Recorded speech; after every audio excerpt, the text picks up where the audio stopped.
네, 반갑습니다. 11월 24일이죠. 네, 일요일입니다. 자, 휴일 잘 보내고 계시죠? 요즘에 날씨 좋아가지고 여행 생각하시는 분들 많이 계실 것 같은데, 중국이 지금 무비자가 됐어요. 알고 계시죠? 근데 이 무비자에 대한 이야기가 조금 또 좋게 나왔습니다. 예전에도 무비자 한다고 해가지고 관련주들이 좀 올랐던 경우가 좀 있었는데, 지금 시간 외에 거래에서 엄청나게 여행주들이 막 상한가를 치고 난리가 났어요. 왜냐? 15일에서 30일로 늘리겠다. 기간을요. 그러니까 크게 뭐 사실은 우리가 중국 여행을 뭐 그렇게 많이 갈 건 아니잖아요. 근데 네, 15일에 30일 늘어났다는 것은 어느 정도의 또 그런 여유가 또 생길 수 있는 부분이 되는 거니까 나쁜 소식은 아니겠죠. 그만큼 중국이 지금은 약간 좀 급하다고 느껴질 수 있어요. 그리고 일본도 지금 무비자로 네, 저걸 해줬다는 얘기가 있더라고요. 그러니까 중국이 지금 이 내수 경기의 어떤 확보라든지 관광자금 유치 이런 것들을 위해서 무비자로 엄청나게 지금 또 밀고 있는 것 같아요. 그동안 얘네들 중국 애들 완전히 똥배짱이었잖아요. 중국 한번 가려고 하면 비자 때문에 안 가는 경우도 많았습니다. 왜냐면 비자 가격이 한 6만원쯤 되는데 문제는 뭐냐, 여행사를 끼고 가면 좀 더 비싸요. 한 돈 10만원 내야 되거든요. 근데 칭따오 같은 경우 비행기표가 왕복 한 14만원이면 삽니다. 네, 근데 비자 값이 10만원이야. 열받죠. 자, 그거 안 하려면은 어디까지 가야 돼요? 저기 남산 스퀘어인가요? 그 서울역에 있는 거. 네, 거기까지 가가지고 네, 거기 중국 비자 센터인가 거기 가가지고 또 신청을 해야 됩니다. 그러니까 이게 너무 번거롭잖아요. 그러니까 대행을 해도 돈이 비싸지고 내가 직접 가도 그게 싼 가격도 아니고 막 그러니까 열받았었던 부분 때문에 안 간 사람들 굉장히 많았을 거예요. 근데 무비자로 되니까 이제 가겠다. 이런 사람들이 생겨날 수도 있겠죠. 네, 그러면 이제 중국의 어떤 그 활성화, 경기 활성화가 좀 일어날 수도 있다라는 내용이 좀 될 수도 있습니다. 어차피 관광산업이 네, 가장 돈을 쉽게 벌어들이는 하나의 요소가 될 수도 있잖아요. 그래서 그런 내용들이 있다고 보시면 되는데, 그로 인해서 이제 여행주들이 많이 올랐는데요. 이제 여행주들 한 번씩 보고 시작을 하도록 하겠습니다. 차트를 한번 볼게요. 차트 보시면, 우선은 뭐부터 볼까요? 여행주 하면은 이제 모두 투어 먼저 봐야 되나요? 하나투어. 하나투어가 시총 1등이니까, 하나투어 먼저 보도록 할게요. 자, 지금 시가총액이 9천억. 최근에도 많이 올랐어요. 네. 그리고 시간외에서도 지금 잘 오르는 모습이었고, 시간에서 한 5% 정도 올랐습니다. 시총이 좀 크기 때문에 좀, 뭐, 더 많이 오르지 않았다고 볼 수 있겠고요. 자, 지금 포인트는 이제, 이 매물대에 살짝 들어가는 모습이긴 하거든요.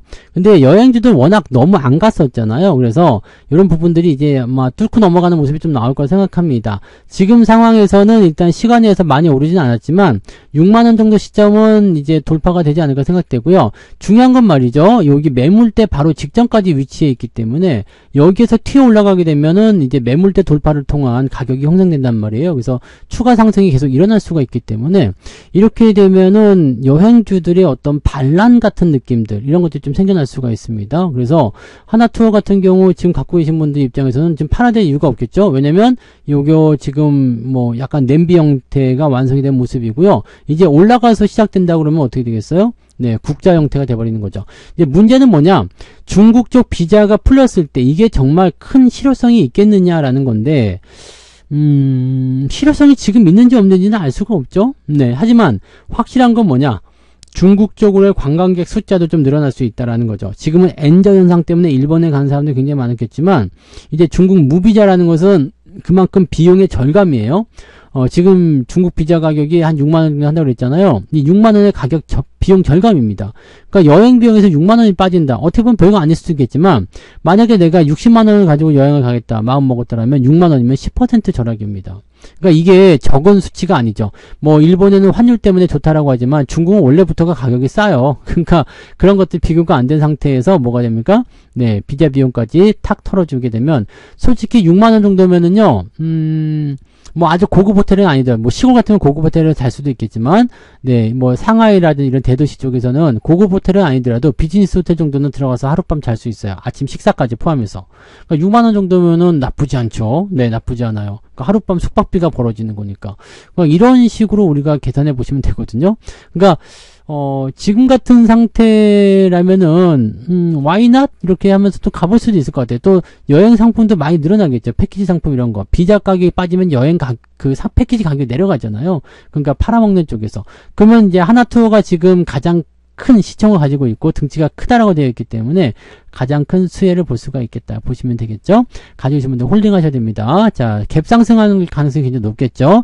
그래서 지금은 이제 6만원 넘어가는 모습을 일단 기대를 좀 가져야 될 것 같긴 한데, 물론 그 부분에서 차익 매도가 나온다라고 한다라면 주가 좀 밀릴 수도 있겠습니다만, 자, 선 그어놓은 자리만 이탈하지 않으면 될 것 같아요. 그래서 한 5만 7, 8천원대 그 정도 수준만 유지해주면 뭐 음봉이 길게 터지더라도 그냥 홀딩 하시는 게 더 유리할 수도 있을 것 같아 보입니다. 지금은 그대로 가지고 가시는 게 유리할 것 같아요. 네.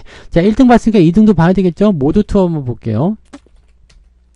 모두 투어는 지금 시간외에서 상한가입니다. 상한가이기 때문에 아마 지난번 11월 달에 무비자 얘기 한번 나왔을 때, 네, 치고 올라갔었던 정도 수준까지 가지 않을까 생각합니다. 그래서 지금은 일단 뭐 시간의 상한가면은 11만원 정도 조금 넘게 나올 텐데, 요 상태에서 시작하게 되면 12,000원대. 자, 중요한 거는 이제 이것도 마찬가지. 매물대.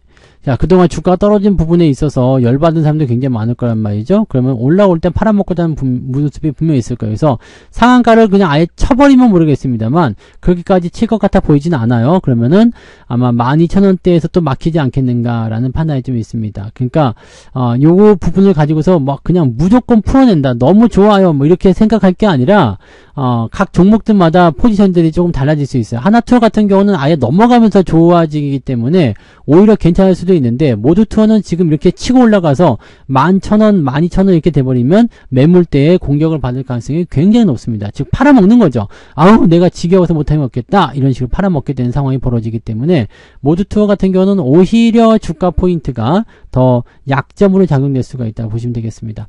일단은 시간의 상한가니까요. 네, 강세 흐름이 나타날 건 당연한 얘기고요. 자, 지난번 11월 달과 마찬가지로 갭 상승 이후에 강하게 상승할 수 있겠지만 그 이후에 다시 빠질 수도 있기 때문에 이 부분에 있어서는 뭐 어차피 매수는 안 되니까요. 갖고 계신 분들만 보시면 되는데, 자, 이렇게 빠지게 된다면 요건 또 조심해 보셔야 될 것 같아요. 네, 매도가 나오는 것이다 라고 보셔야 되기 때문에 12,000원 수준에서의 매도, 이 부분들을 우리가 좀 생각하고 계셔야 될 것 같고요. 그 외에는 뭐 특이사항은 없을 것 같습니다. 어차피 지금 돌려야 되는 입장이고요. 자, 이평선 정배를 통한 주가 상승을 만들어낼 수 있는 절호의 찬스이기 때문에 이번 기회에 주가가 올라가게 되면 아마 지난번에 못했었던 추세 전환이나 이런 것들이 일어날 수도 있습니다. 지난번 같은 경우는 이격이 좀 벌어진 상태에서 최종적 62선을 넘지 못했었죠. 근데 이번에는 돌파 가능성도 충분히 있다는 얘기죠. 조정이 그만큼 들어갔으니까. 그래서 중국 관련한 패턴에서의 어떤 비자 면제 이것뿐만 아니라 그냥 여행주 자체의 어떤 단체 자기만의 어떤 각자의 어떤 패턴으로 구분하더라도 주가 반등이 일어날 수 있는 중요한 위치에 있다라고 보시면 되겠습니다. 올라가는 거는 좋은 소식입니다. 시간의 상한가이기 때문에 급등 출발 예상을 해볼 수 있겠습니다. 가지고 계신 분들은 홀딩 그대로 이어가시면 되겠죠. 뭐 매도는 굳이 생각하실 필요는 없을 것 같아요. 어차피 여행주들은 네, 시간이 지나면서 점점 네, 더 성장하게 되는 상황이 벌어지게 될 테니까요. 네, 그런 쪽으로 보시면 되겠습니다. 지금 당장 매도는 필요 없을 것 같아 보여집니다. 네. 자, 그 다음에 노랑풍선 볼게요. 노랑풍선. 비슷하죠? 네. 이것도 시간의 상한가입니다. 시간의 상한가인데 비슷합니다. 근데 시총이 지금 750억 작아요. 그래서 이거는, 다른 시총이 좀 큰 종목들보다 더 가볍게 튈 수가 있습니다. 거래량이 적다는 것은 이게 또 좋은 점이 있어요. 거래량이 적다라는 것은 어떤 것을 의미하냐면 조그마한 자금으로도 크게 띄울 수가 있다는 얘기죠. 그래서 이 종목은 아마도 지난번 고점 라인 때가 이제 7,000원 넘었었잖아요. 이게 만약에 30% 올라가려면 어느 정도까지 가야 되냐면 6,300원입니다. 그러니까 상한가를 가도 직전 고점에 다다르지 못합니다. 그렇다면 매물대가 가장 두꺼운 구간이 어디예요? 한 5,000원대 중후반쯤 되나요? 여기 한 5,300원 정도. 여기 시점에서 일단은 시작한다 라고 봤을 때 매물대에서 출발하잖아요. 그럼 여기서 놓아줘 가지고 주가가 더 상승한다라고 한다면 네, 요거는 괜찮을 것 같습니다. 근데 만약에 서 주춤주춤 그냥 왔다리 갔다리 계속 하고 있다. 더 이상 올라가지 못하고 있다. 한 10%대 플러스죠. 플러스 10%대에서 왔다리 갔다리 하고 있다. 더 이상 발전이 없다. 그러면은 이 매물대에 잡혔을 가능성이 굉장히 높습니다. 이런 상황에서는 옆으로 좀 누워주거나 아니면 조정을 받고 다시 정비해서 올라오는 게 유리하겠죠. 그래서 일단은 매물대에 잡히면 조정은 피할 수 없는 그런 부분이기 때문에 이건 어쩔 수 없어요. 그래서 이 시간의 상한가를 통한 최대한의 상승 효과를 누려보는 것이 굉장히 중요할 것 같아요. 만약에 월요일날 뭐 이렇게 시간의 상한가 간 거 모두 투어나 노량풍선 모두 다 상한가에 딱 찍어버렸다 라고 한다면 하루 더 보시는 것도 괜찮죠. 네, 그래서 그런 내용들 접근하시면 되겠습니다.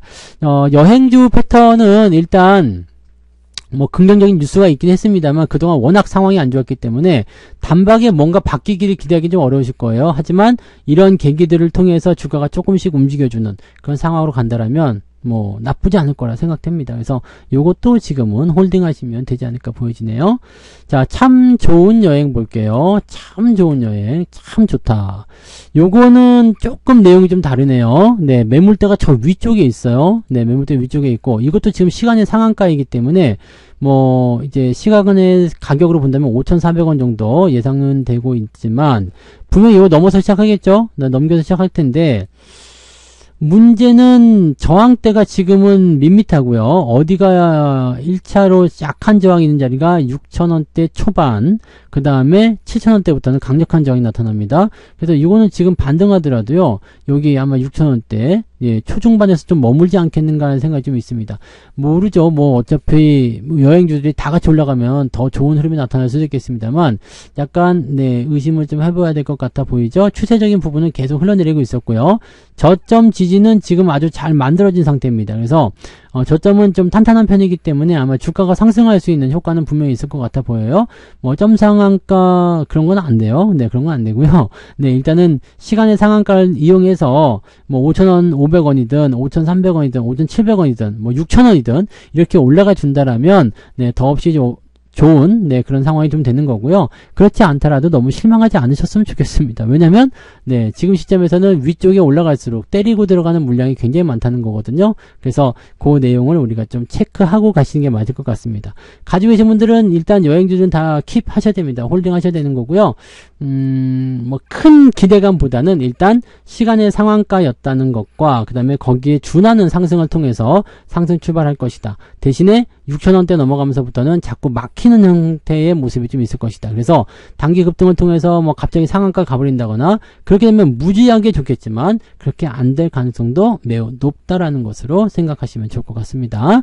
자, 요거는 그냥 홀딩 하셔야 되겠죠? 네, 지지 저항 때는 1차적으로는 6,000원, 2차적으로는 7,000원 정도 잡혀있기 때문에 그 정도 체크하고 가시면 되겠습니다. 자, 그 다음에 레드캡 투어 볼게요. 레드캡. 요거는 또 잘 올라가 버렸네. 요거는 또 하나 투어 같은 느낌이잖아요. 그죠? 네. 이렇게 돼 있죠. 그 다음에 저항대 9,500원. 근데 이것도 또 재밌는 게요. 하나 투어는 지금 상한가가 아니잖아요. 시간의 상한가 아니었고, 모두 투어, 노랑풍선, 참 좋은 은행, 참 좋은 여행, 얘들은 시간의 상행이었어요. 근데 얘도 시간의 상한가가 아닙니다. 시가총액이 작은데. 그러니까 얘는 뭐 하나 투어 같은 계열이라고 봐야 되겠죠. 왜냐면 얘네들은 그동안 떨어진 게 아니라 주가가 올라갔었던 공통점이 또 있어요. 모두 투어, 그 다음에 노랑풍선 참 좋은 여행, 얘네들은 계속해서 떨어지고 있었던 부분이 좀 있었고, 그 다음에 하나 투어나 레드캡 투어 같은 경우는 떨어지지 않고 주가가 상승하고 있었다라는 부분이 조금은 다른 점이 되겠습니다.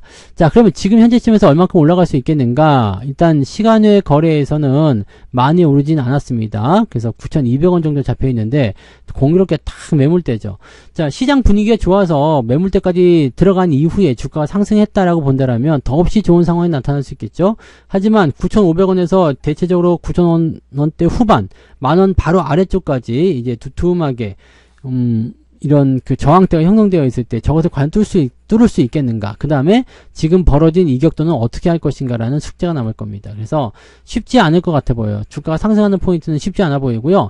대신에 그렇다고 해서 뭐 주가가 폭락하거나 그런 형태의 느낌은 아닐 것 같아 보이고, 일단 상승 출발을 통해서 뭔가 추가적인 상승을 꾀하는 모습은 좀 있겠습니다만, 아까 전에 말씀드렸던 그런 종목군들이 뭐 강하게 올라서 시간의 상한가를 힘입어서 장중 상한가를 기록한다거나 그러면 모르겠습니다만 그런 부분이 아니라면 일단은 9,000원대 넘어가면서 매물대 또 부딪힐 수 있습니다. 주가 상승은 더 진행될 거 생각돼요. 하지만 네, 리스크적인 부분이 존재할 수 있기 때문에 5일 이평선 기준점을 잘 체크하고 넘어가시면 될 것 같고요. 단기적으로는 일단 10,000원을 넘어가는 상황이 벌어져야지만이 조금 더 좋은 상황으로 풀릴 것이다 생각됩니다. 그전에는 그냥 네, 매물대 저항이 있기 때문에 크게 오르지 못하고 또 그렇다고 뭐 호재성 재료가 있는데 내리기는 또 못할 거 아니에요. 그러니까 조금 체류하는 네, 좀 눈치 보는 형태의 그런 두리번거리는 느낌들 이런 것들이 좀 보이지 않을까 생각합니다. 딱 그 정도 라인으로 보시면 될 것 같아요. 지금 그래도 이거는 네, 다른 것보다 올라온 상태에서 추가적으로 더 상승할 수 있다라는 것을 언급해 보이는 모습이기 때문에 뭐 여행주 쪽에서 뭐 나쁜 얘기가 나올 것 같아 보이지 않습니다. 그래서 이것도 그냥 홀딩 전략 보셔도 좋을 것 같아요. 자, 하나투어, 모두투어, 노랑풍선, 참 좋은 여행, 레드캡 투어 이렇게까지 다 알아봤는데 실제로 나쁜 포인트는 없는 것 같아요. 다만 시간에서 급등을 했거나 아니면 어느 정도 상승세를 이어가고 있었던 종목이기 때문에 추가적으로 매수할 수 있는 타이밍이 잘 나오지 않는다 정도로 우리가 귀결시켜 있는 것이 맞을 것 같아 보여지죠. 네.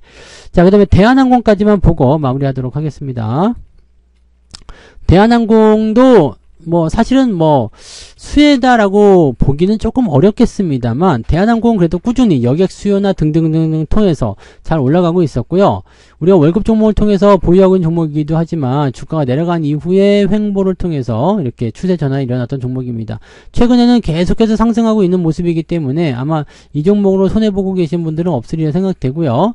자, 지금 추이는 그때도 한번 말씀드렸나 모르겠는데 저항대에서 이제 막 넘어가는 형태거든요. 자, 그러면 저항권을 넘어가게 되면 어떻게 하면 돼요? 다음번 저항권 어디냐? 직전 고점대. 그 다음 저항대는 어디냐? 직전 매물대. 이렇게 보시면 되거든요. 최종적으로는 30,000원대를 넘어서서 안착을 해줘야지만이 더 큰 영향력을 행사할 수도 있을 것이다 보여지는 거고요. 26,000원 정도라는 구간대는 일단 이 기업이 가지고 있는 기초 체력 테스트 구간이라고 보시면 될 것 같아요. 그러니까 저 정도 저항을 못 넘으면 저 위쪽에 있는 저항도 넘을 수 없어. 뭐 이런 식의 느낌 이렇게 판단하시면 되는 거잖아요. 그래서 지금 상태에서는 일단 26,000원 한번 놓고 해줄 것 같아 보이죠. 추가 상승에 대한 가능성이 열려있다 보시면 될 것 같고요. 좀 더 지켜보시는 게 좋아요.